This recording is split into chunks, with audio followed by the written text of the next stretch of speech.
kalat na ang chikang tinapos na umano ng engaged couple na sina Bea Alonzo at Dominic Roque ang kanilang relasyon. Maraming espekulasyon ang mga netizens tungkol sa umano'y breakup ng celebrity couple. Kabilang na rin yan ang issue about prenuptial agreement. Nagsimulang chika tungkol sa breakup nang maispatan ng mga Instagram followers ni Bea na hindi nito suot ang engagement ring na ibinigay ni Dominic sa kanya. Sa vlog ng talent manager at content creator na si OG Diaz, sinabi nitong may source siya sa nagsabing hiwalay nga sina Bea at Dom. Sa litrato naman ni Dominic sa IG dito tinutukoy ni OG kung saan makikita nga ang binata na nakaupo sa batuhan na malapit sa karagatan at nakatanaw sa malayo. Uy, nag-selfie yun.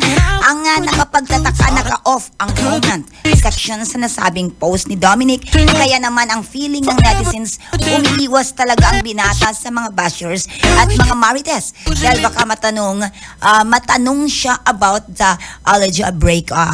Maraming nag-comment sa issue ng hiwalayan ng engaged couple at may ilang nagsabi na baka raw may kinalaman ito sa usaping prenup agreement.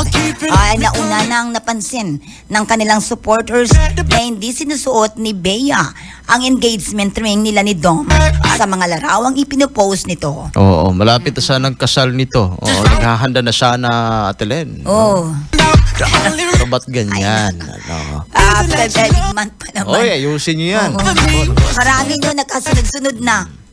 Sige, sino pa yung magkasunod-sunod dyan? Sunod-sunod. Kaya yan ang ating showbiz balita this morning, Monday. And the Ate Len, Ti Amo, I Love You. Radyo Alternatibo.